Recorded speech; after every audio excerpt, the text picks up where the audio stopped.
过。你怎么了？啊？你这是怎么了？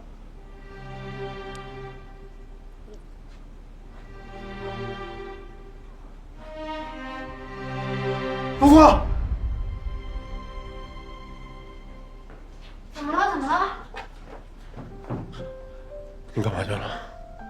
起风了，我关窗户去了。你关窗户怎么不告诉我一声啊？我看你睡着了。你到底怎么了？刚才那一声可太吓人了。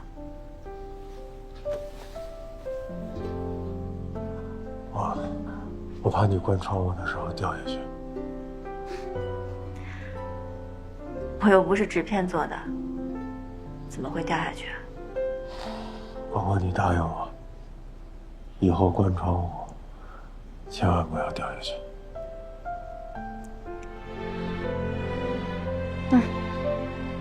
好，我答应你。关窗户的时候，保证不掉下去。嗯。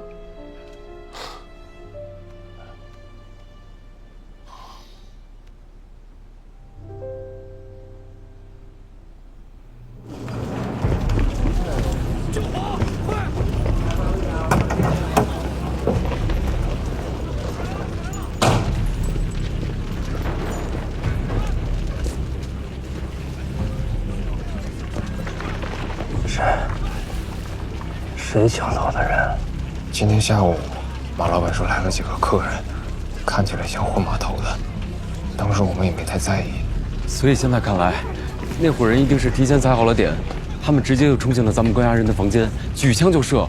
好在弟兄们抵挡住了，就快要将他们击退的时候，没想到又来了一伙人。我以为是之前那伙人的增援，心想肯定完蛋了，但没想到这两伙人并不认识，还各自向对方开枪。我们这枪也没停啊，结果就是一通乱战呀！你们他妈为什么不趁乱把人他妈带走？哥，我们都逃到门口了，那没想到这里又埋伏一伙人。这回我们真的是猝不及防，子弹都打光了，弟兄们打死好几个，最后人也被抢走了。门口那伙人是第一伙的还是第二伙的？我们也不太清楚。你刚才说第一伙的人像是换码头的。对，我记得大茂时候曾经跟吴淞的那个小刺猬混过，他们是罗冠群的人。那另外两伙人都是谁呢？不是中共就是军统的。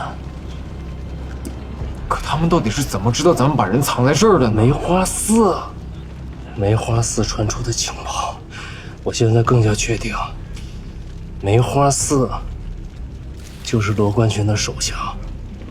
如果梅花寺先知道人藏在这儿，梅花寺想来救，他怎么可能让罗冠群来交火呢？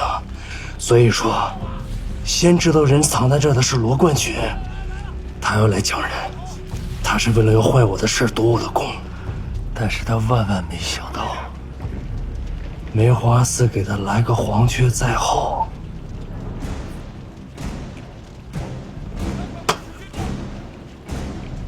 完了，都完了。梅花寺，陈家平，陈家平，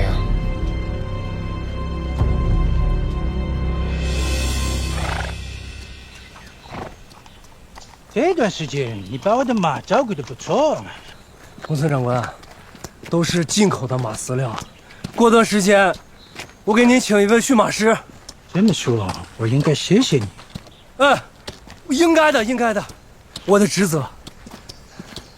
公孙长官，最近我的工作让您失望了。今天的天气非常的不错。对，不错不错。这样的天气应该嘟嘟包喝喝茶，找个地方坐一下，岂不美哉？美哉，呜呼啊！你看，我把报纸都给你带来了。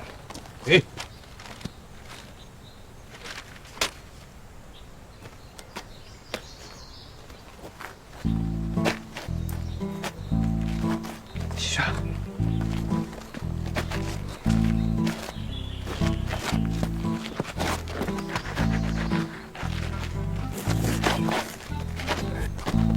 细旋，细旋。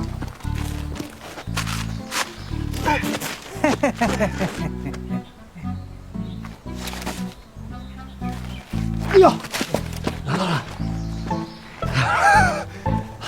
调皮。你为什么不看？哎，先来看。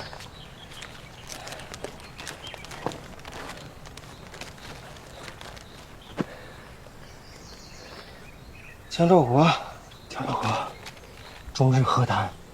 子虚乌有，子虚乌有。蠢货！官方怎么可能会公开承认？他们私底下已经达成了初步的一致，下一步会派高层人员深入接触。你让陆军部的颜面及时。木村长官，这件事儿我有不可推卸的责任。你听我解释，木村长官。你还解释什么？为什么要放走江长公？梅花寺啊，是梅花寺。什么梅花寺？每次都是梅花寺。木村长官，你听我解释。你慢点，木村长官，我查出梅花寺是谁了。我查出梅花寺是谁了。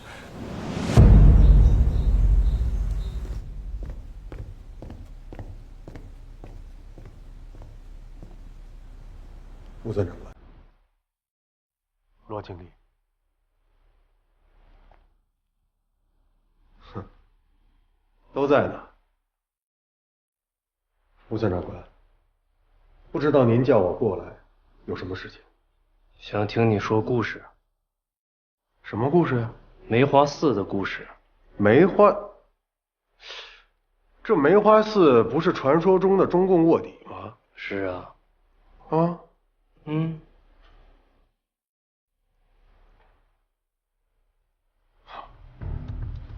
我明白了。之前不就怀疑我是这梅花寺吗？可是我的误会已经澄清了呀。别装糊涂了。没关系，梅花寺的故事我替你说。这个梅花寺潜伏在我们太和上杭已经很久了，行踪诡异，肆意窃取情报，破家危国，罪不可赦。我们曾多次排查，但是却一无所获，闹得我们商行上上下下人心惶惶，互相猜疑，恨之切齿啊！这一次，梅花寺获知了终日秘密和谈的时间和地点，他抢在我们之前行动了。他先是悄悄进入到别墅，打开保险柜，拿出微型相机，翻拍上面的内容。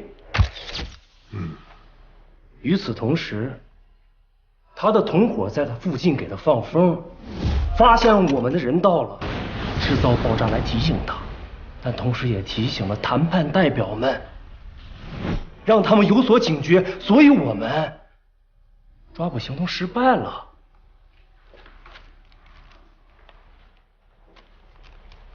木村长官，这是我们在别墅外草坪上找到的微型相机，这上面一定有梅花寺的指纹，并且我们已经提及了指纹。为了公平，在场的所有人都要采集指纹。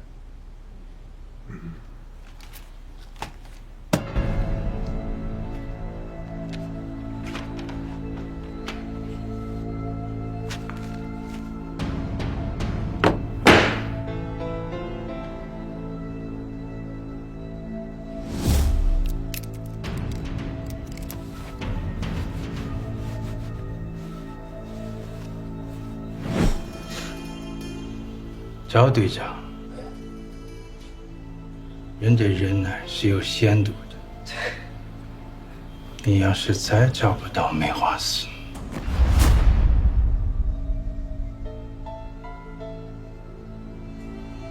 你就是梅花寺。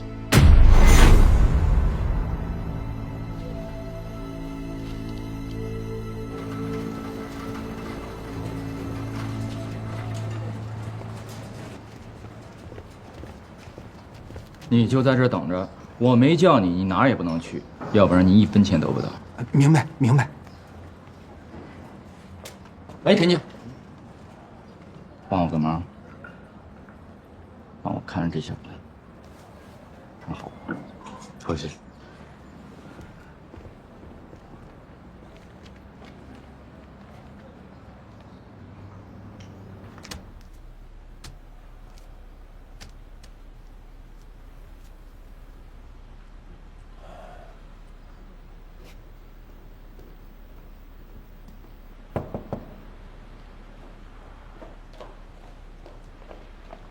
木村长官，不是让你停职反省吗？出去。我有事情要向木村长官汇报。什么时候轮到你汇报？出去！让他汇报。我刚才在门口听了半天，我认为赵队长的调查可谓是谬之千里。你说什么？赵队长只顾着查陈家平，但却忘了一个重要的人物。继续说。那就是那天开车闯进别墅救走江兆国的修女。你以为我没查吗？木村长官，你也知道我们这件事儿涉及到租界还有教堂，你相信我。但是赵队长，你有没有想过，那个人可能不是真正的修女，只是穿了修女的衣服。你怎么知道？木村长官，我请求您逮捕商行的一个员工，我有证据证明，此人就是军统的特工，而且他假扮成修女救走了江兆国。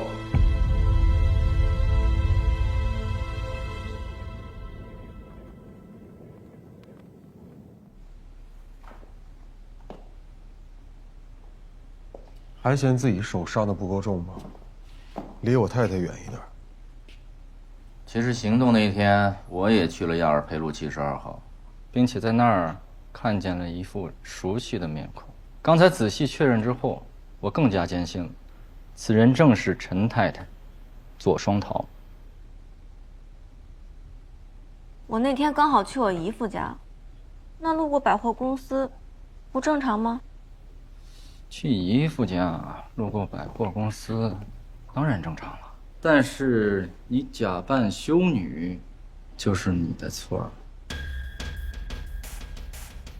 你是跟赵队长得了一样的毛病吧？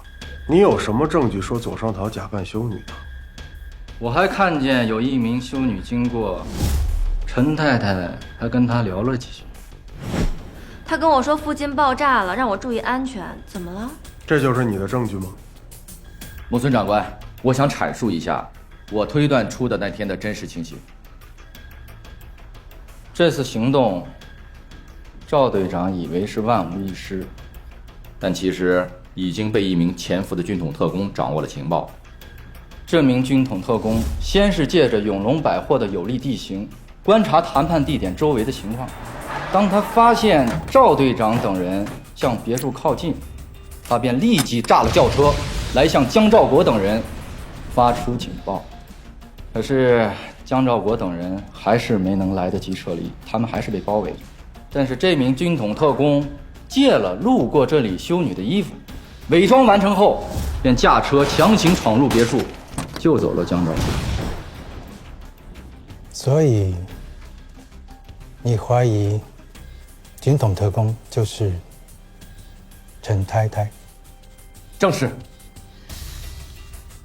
木村长官，左双桃是我的太太，我们每晚都住在一起。如果她是军统特工的话，我一定会有所察觉。陈科长，那说明你要么是蠢，要么是装作很蠢。依我看，后一种的可能性更大。好，不管我是真蠢还是假蠢，这些都是你的推测。证据呢？就是，你证据呢？陈科长说的也没有错。你有证据吗？修女是否是左双桃假扮，我确实没有直接证据，但我有另一项证据可以证明左双桃确为军统特工。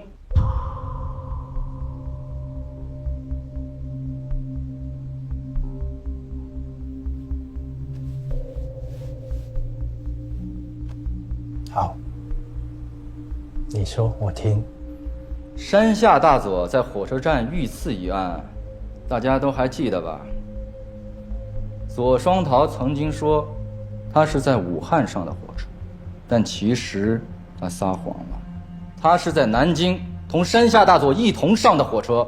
作为一名军统特工，他的任务就是刺杀山下大佐。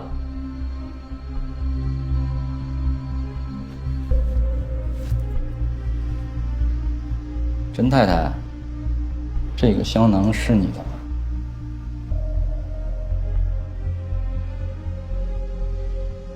是我的，怎么会在你那里？你刚来上海的时候，赵队长审问你，你说这个香囊是在火车站买的，对吗？赵队长，你应该也记得吧？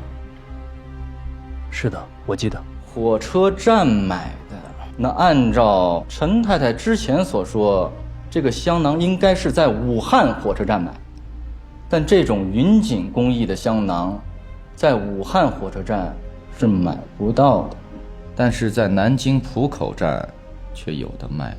陈太太，你还不承认你撒谎吗？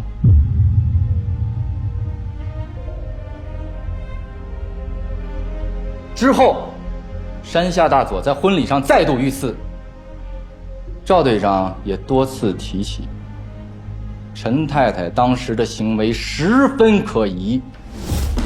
赵队长，到底发生什么事了？去死了！那你快找人来帮忙啊，我帮他止着血。快去啊！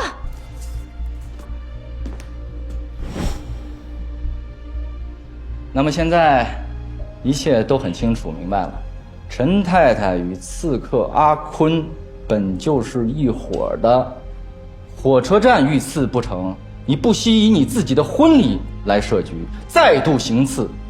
陈太太对军统可谓是赤胆忠心呢。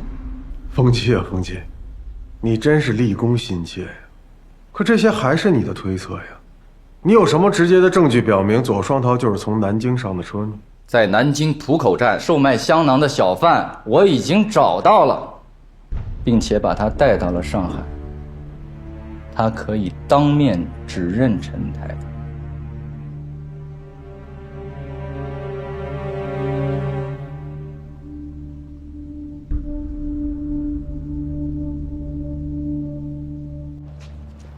哎，你不要撒尿了，那，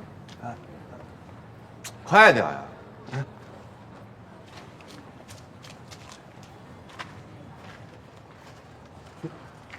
你这么看着我，我尿不出来。你咋那么多事儿呀你啊？你转过去点，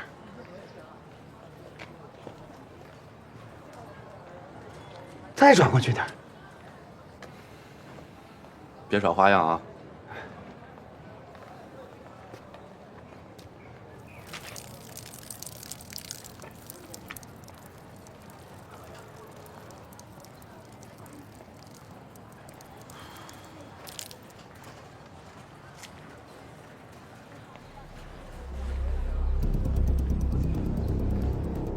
你说的那个小商贩，他在哪里？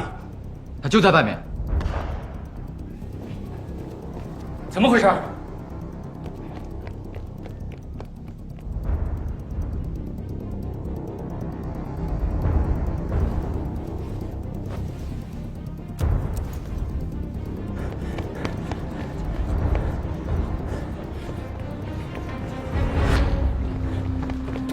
闪开！闪开！闪开！闪开！给我闪开！闪开！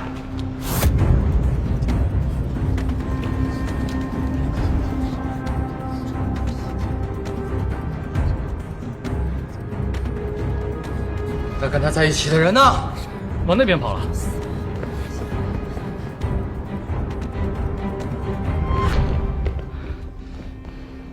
田鸡死了，李有田就是那个小贩儿跑了。什么？跑了？这个田鸡真他妈没用啊！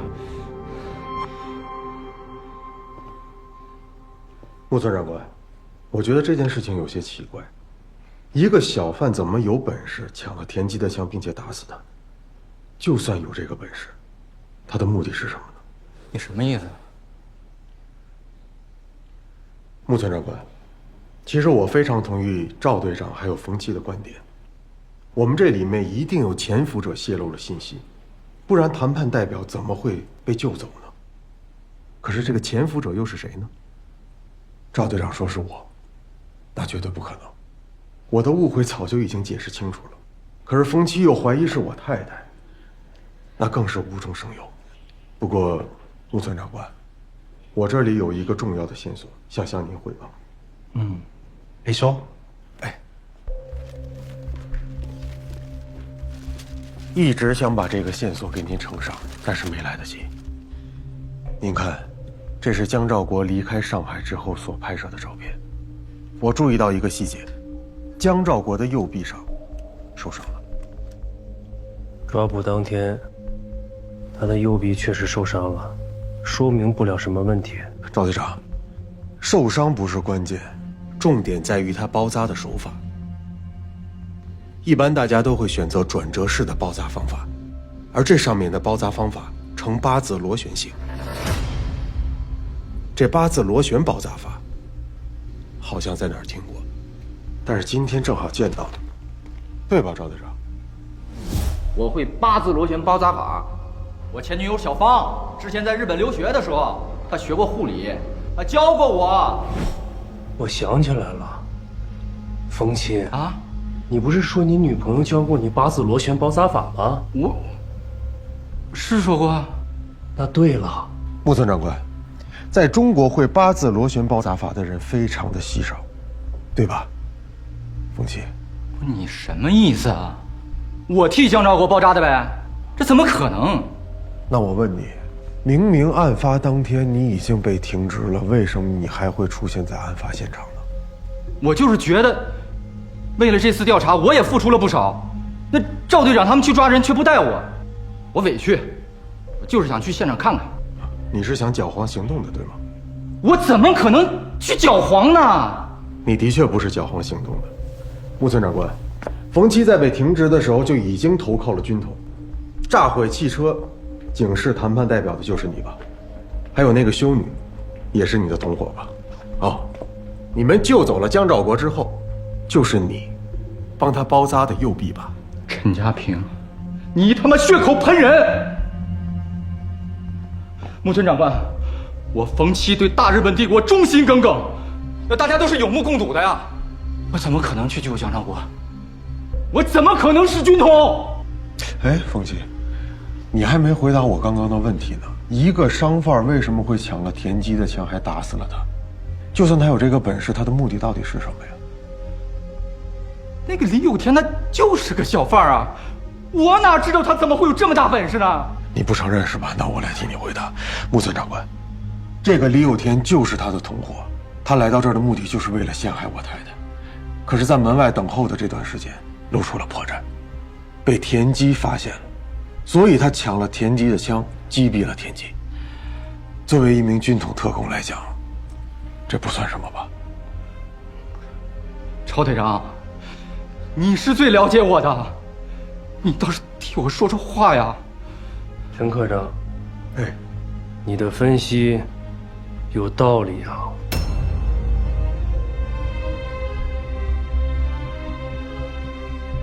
木村长官，你要相信我呀！我怎么可能是军统呢？我对帝国的忠心，那都是在每次任务上都可以体现出来的啊！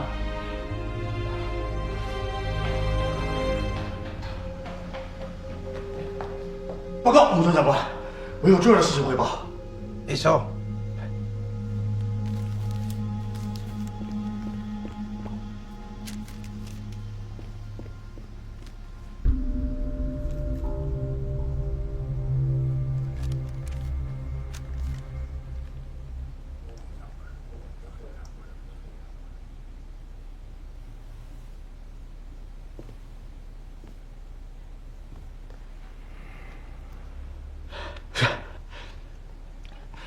昨天晚上，赵队长关押在鸿运旅馆的2名谈判代表被人劫走了。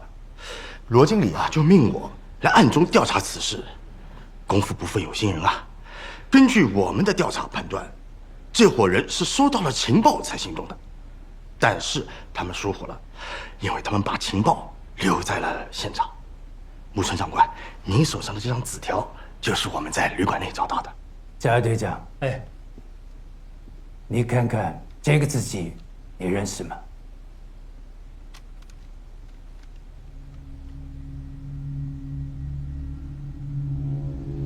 冯切啊，这不是你的字吗？啊，对对对，没错，好像还真是风奇的字儿。之前他好多报告都是我签字的。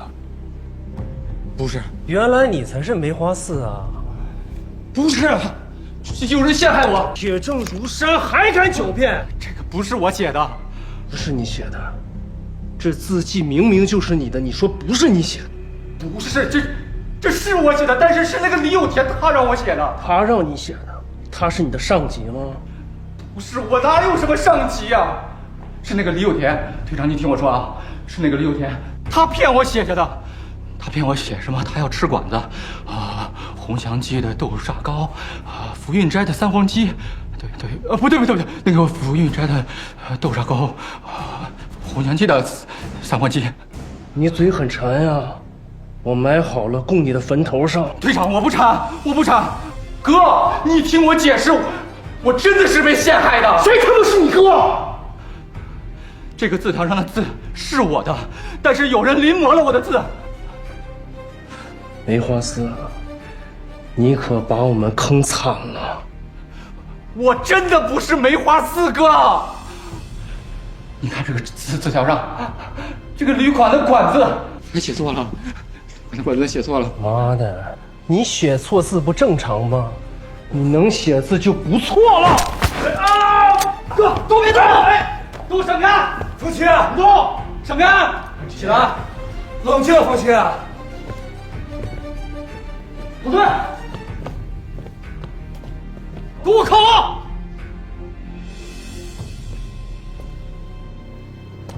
别动，把枪给我扔了！郑安，我就知道你不会放过我。你查不出梅花四，你现在好了，你全可以投在我头上，对吗？冯奇，你劫持木村长官解决不了任何问题。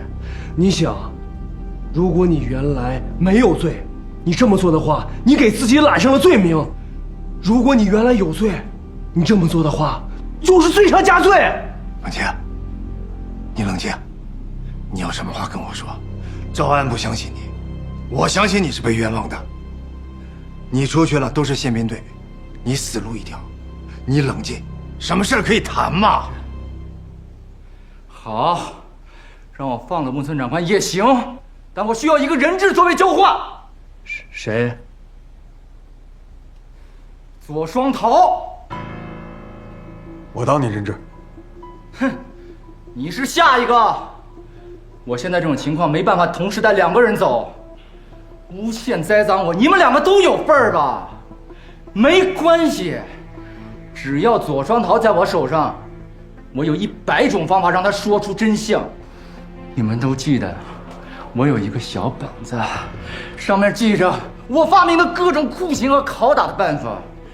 只要左双桃在我手上，我肯定有办法让他招供，然后你再来交换他。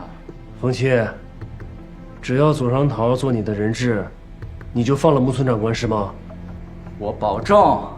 那我没意见。罗经理，你呢？木村长官，为了你的安全，我们可以不惜一切代价。双桃，委屈你了。你们凭什么让我老婆当人质？你不想救木村长官吗？嘉平，大局为重。嘉平，只要能救出木村长官，我愿意当人质。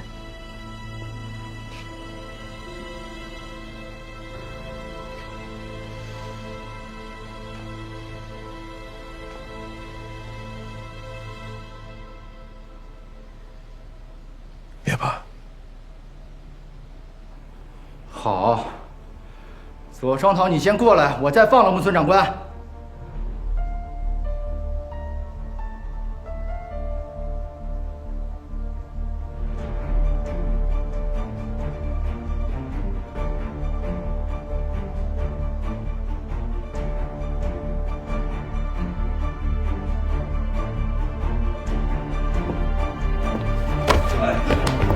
点！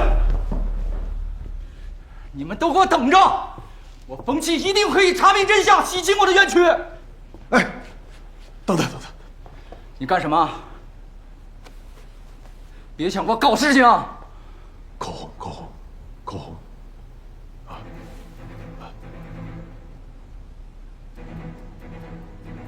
这是我给我老婆买的口红。不过，我以为让赵队长给拿走了，我又给你买了一支。这真的是口红，什么都没有，我身上也没有枪，啊，安全。我就是想把口红给到我老婆，可以吗？别再往前走了！好。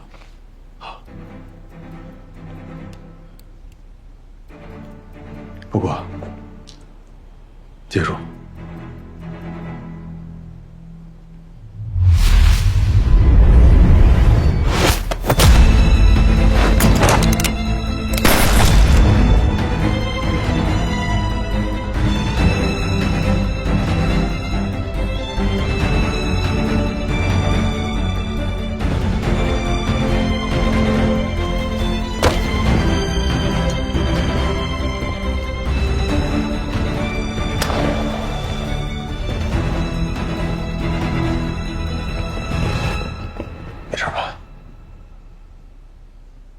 把他拖出去！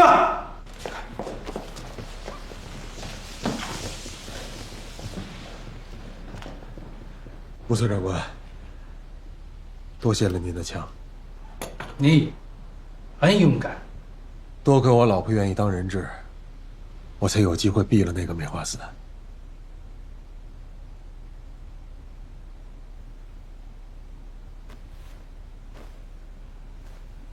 你觉得冯契是梅花四吗？他就是梅花四。你当然希望他是。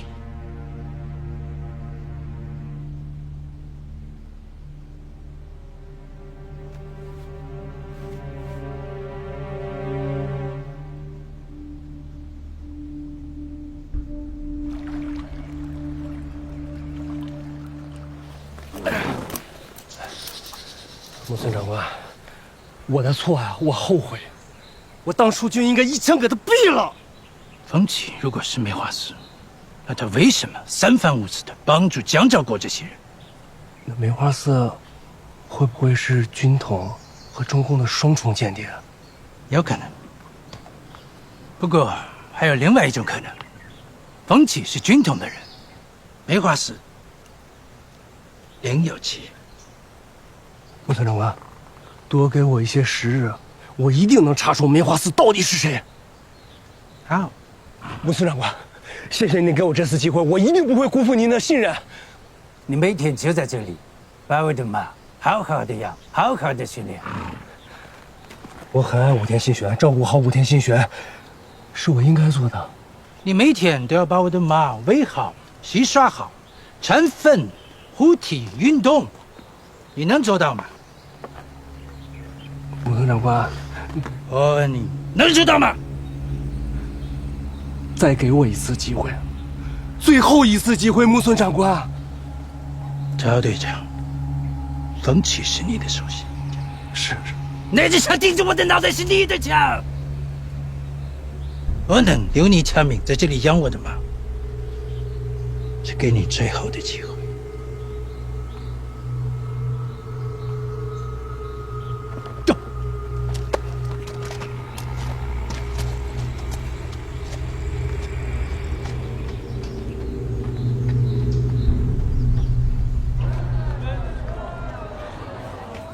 陆老板，这支紫竹狼毫笔我用着是相当顺手，只是您看这笔杆子有些开裂，麻烦您帮我修复一下。裂得不严重啊，用蜡线缠绕固定一下就行了。这笔杆子里有危险的小件，还设了核弹的文件。你怎么得到的？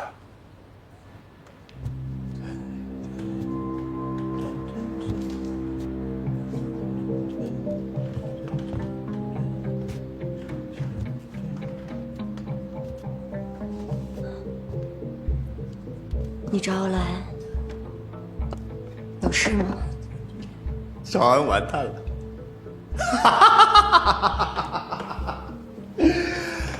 完蛋了！我已经帮了你了，你饶了我吧。我想看你笑。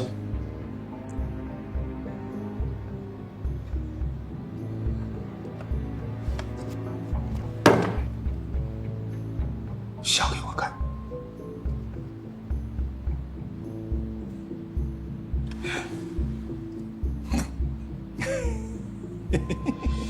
上场上场！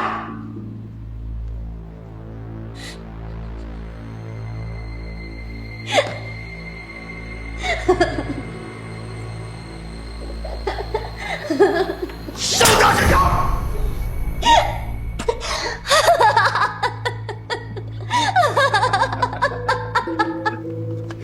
笑！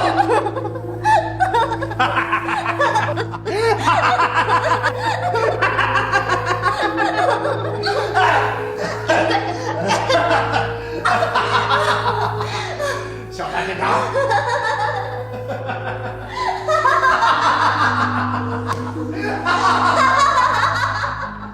我手里拿着胶卷，但是我无处可逃。赵安的人又马上出现了。如果我把胶卷藏在我身上，那一定被他们搜查出来。所以我只能藏在其他的地方。你藏在房间里了？没有，那栋别墅之后一定会被查，而且赵安会派手下在那儿做监视，我还怎么进去呢？那你藏在什么地方？哟，还学会卖关子了。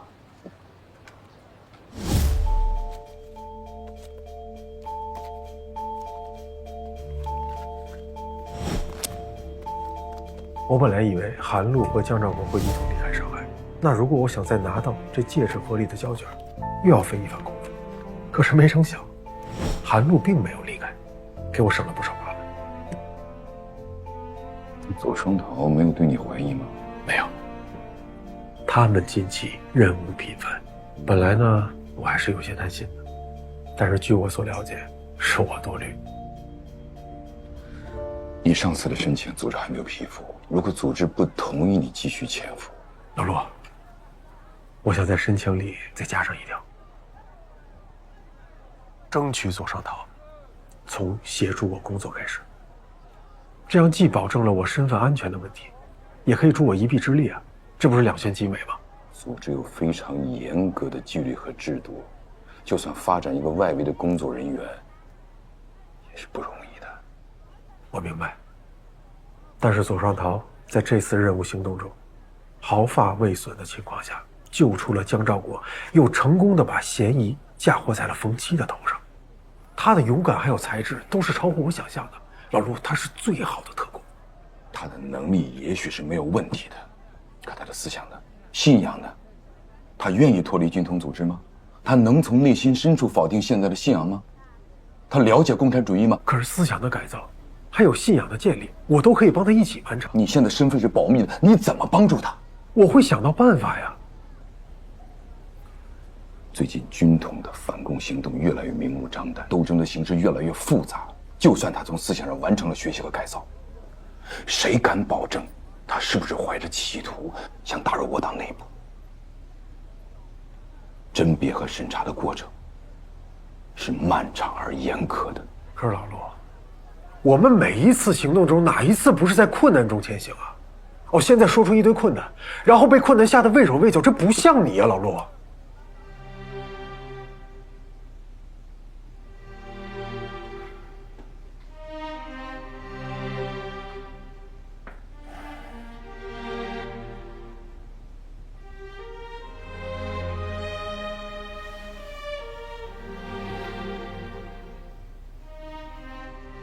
对不起啊，老陆，我知道你是为我好，不想让我经历跟你一样的痛苦，对吗？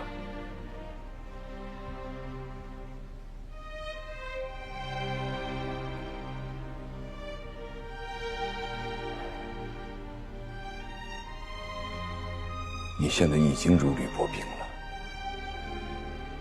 如果你想发展的，又被军统察觉到你的动机，他们就会立即对你下手，同时也会对他下手。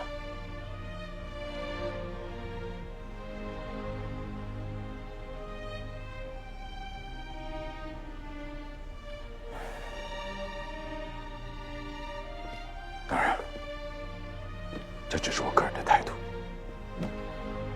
你的想法，我会向上级汇报。谢谢你，老陆。在等待批复的这段时间，你还有一个任务。什么任务？这个人叫朱玉华，是一个制版专家，延安地区发现的鞭币，他参与了设计和制版，现在住在法租界。他联系到了组织，说有重要的情报要给咱们。是。哎呀，我当时这脑子里就闪过了一个念头：我手里这把枪，如果一旦打不准，那我可就成了千古罪人。这时我手中的枪仿佛变沉了，变重了，但它又变稳。我举起枪对准了冯七的心脏，我在想，这一枪我必须要打中，不然的话，我该怎么救出我心爱的果果，还有我心爱的人呢？行行行，知道你那一枪确实很勇敢，开的时候也特别帅，是吧？你绝对是我如假包换的亲老公，世上没有第二个。只不过啊，我还真有点担心。你这评书会不会絮絮叨叨讲1个月？太过分了，1个月，1个月能讲完吗？这个故事足足在我脑子里构思了60回，我现在1回都没讲完，你就打断我，过分，太过分。你说，真是冯七替江兆国包扎的吗？那我就不知道了。会不会有谁知道冯七的包扎方式，然后与江兆国合谋，一起陷害的他？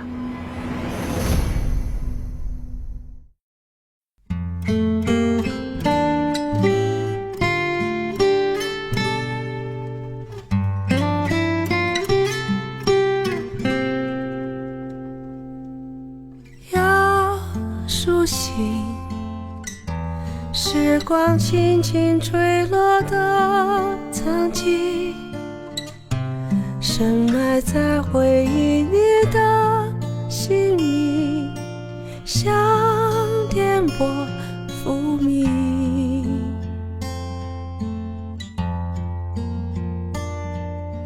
再相见，已是许久未见你的脸，熟悉默契在你我之间，没改变，点点滴滴让过去又重现。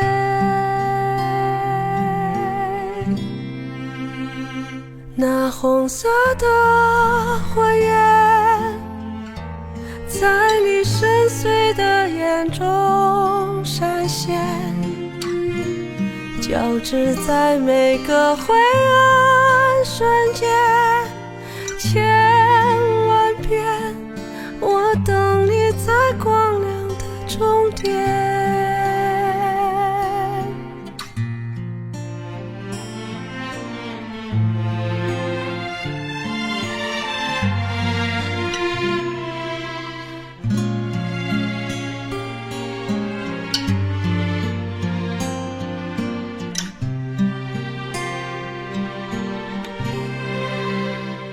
那红色的火焰，在你深邃的眼中闪现，交织在每个灰暗瞬间，千万遍，我等你在光亮的终点。